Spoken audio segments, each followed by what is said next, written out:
తెలుగు వాళ్ళలో ఉన్న ఎవరికి గేమ్ రాదంటారా? ముంబైలో ఉన్న వాళ్ళకి ఎక్కువ వచ్చి అంటున్నాం. Sunrise madam. Sunrise madam. Hi guys, welcome back to Panchatantra TV. నేను మీ కావేరి. సో నేను అడిగే ఫన్నీ క్వశ్చన్స్ అవేంటో మీకు తెలియాలి అంటే మా వీడియోని ఫస్ట్ నుంచి లాస్ట్ వరకు ఎక్కడ స్కిప్ చేయకుండా చూడాలి. ఎవరు ఎటువంటి ఆన్సర్ చెప్తారో చూడాలి అంటే లెట్స్ గో. ఐపీఎల్ ఈ ఇయర్ కప్ ఎవరు గెలుస్తారు అనుకుంటున్నారు? IPL match Indians. వేరే ఆప్షన్ లేదు. इस साल कप नाम दे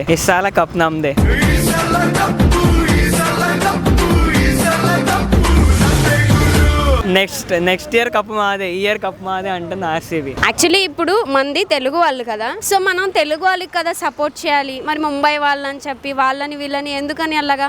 అంటే ఆడిన వాళ్ళకి సపోర్ట్ చేస్తాం మేము, తెలుగు వాళ్ళకి కాదు. ఏం నరసింహనాయుడు అన్న చాలా మొండాడు, ఎవరి మాట ఏండు. గేమ్ రాలేని వాళ్ళు తెలుగు వాళ్ళు అయితే ఏంటి, గేమ్ వచ్చిన వాళ్ళకి సపోర్ట్ చేయాలి.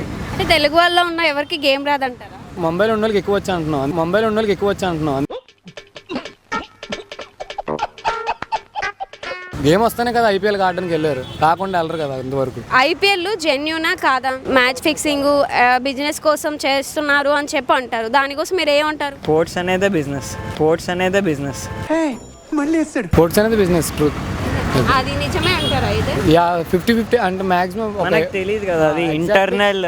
కొత్త ప్లేయర్స్ జెన్యూన్ అని కాదు, కానీ పాత ప్లేయర్స్ అనుకోండి, ధోని వీళ్ళందరూ ఇప్పుడు రిటైర్ అయిపోతున్నారు. సో అందరు కొత్త వాళ్ళు వస్తున్నారు. సో మనం చెప్పలేము ఇది కూడా, మనకి ఇంకొన్ని ఇయర్స్ ఆడితే కానీ మనకు తెలియదు. ఐపీఎల్ చూస్తూ ఉంటారా? సో ఈ ఇయర్ కప్ ఎవరు కొడతారు అనుకుంటున్నారు? I think RCB. లక్నో. మనం వచ్చేసి మంది తెలుగు కదా, సో మన తెలుగు వాళ్ళకి సపోర్ట్ చేయకుండా కొంతమంది ముంబై అని చెప్పి సంథింగ్ చెప్తున్నారు కదా, ఎందుకు అలాగా? విరాట్ కోహ్లీ ఫ్యాన్. యాక్చువల్ నేను కూడాను. దేనికంటే వీళ్ళు అలాగని తెలుగు వాళ్ళే కదా. ఎస్ఆర్హెచ్ లో అంతగా పర్ఫార్మ్ చేసే టీం కూడా, ప్లేయర్స్ కూడా ఎవరు లేరు. ఇప్పుడు ఐపీఎల్ ని చాలా మంది మ్యాచ్ ఫిక్సింగ్ అంటే జెన్యూన్ కాదు అంటున్నారు. సో అది ఎంతవరకు కరెక్ట్ కాదు? నా పాయింట్ ఆఫ్ వ్యూ అయితే నాకైతే ఎంటర్టైన్మెంట్. గేమ్ అంటే ఎంటర్టైన్మెంట్గా చూస్తాను. మరి ఇంక మిగతా వాళ్ళు ఎలా చూస్తారో మనకు తెలియదు. బెట్టింగ్ అని అలాగని మనకి వాళ్ళకి తెలియదు. మళ్ళీ మనం ఎంటర్టైన్మెంట్గా చూస్తాం. అంటే 20% స్క్రిప్టెడ్ అవుతుంది, 80% గేమ్ ప్లాన్ అవుతుంది. బెట్టింగ్ కాసి ఇంకా అప్పులైపోయి ఆత్మహత్యలు చేసుకోవడం అది అనవసరం అనమాట. ఇది గేమ్గానే చూడాలి, స్పోర్ట్స్ కానీ తీసుకోవాలి. అది బెట్టింగ్ చేసి దాన్ని కమర్షియల్గా మర్చిపోవడం అనవసరం అని నాకు అనిపిస్తుంది. ఐపీఎల్లో మీ ఫేవరెట్ టీం ఏది? ఇంకేంటి, CSK, Chennai. Sunrise madam. Sunrise madam.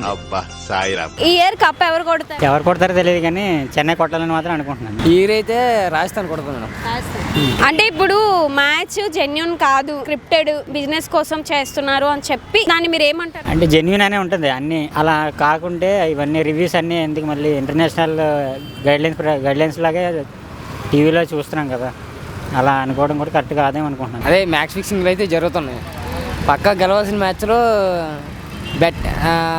ఇలా మ్యాచ్ ఫిక్సింగ్ చేసుకుని ఓడిపోతున్నాయి అవతల టీంలు. ఐపీఎల్ అంతా జెన్యూన్ కాదు, మ్యాచ్ ఫిక్సింగ్ బిజినెస్ కోసమే చేస్తున్నారు అంతా అని చెప్పి అంటున్నారు కదా, సో దాన్ని మీరు ఏమంటారు? అన్ని మ్యాచ్లు కాదు, కొన్ని మ్యాచ్లు అవుతున్నాయి. అన్ని మ్యాచ్లు చెప్పం కదా, కొన్ని మ్యాచ్లు ఉన్నాయి అనిపిస్తుంది. బట్ ఆర్సీ మాత్రం ఫేర్ ఏ మ్యాచ్ అయినా ఆర్సీ ఫేర్ ఆడుతుంది, అందుకే ఓడిపోతుంది. అది కోల్డ్ ఉంటే మాత్రం బెట్టింగ్ ఉండదు. ఆర్సీ మాత్రం ఫేర్ చెప్తున్నాను కదా, ఇప్పటి వరకు ఆర్సీ మాత్రం ఒక బ్లాక్ మార్క్ లేదు, అందుకే వాడు ఓడిపోతుంది. వాడు మిగతా టీమ్స్ అన్నీ బ్లాక్ మార్క్, ఆర్సీబీ లేదు అలాగా. సో ఆర్సీ మాత్రం పర్ఫెక్ట్.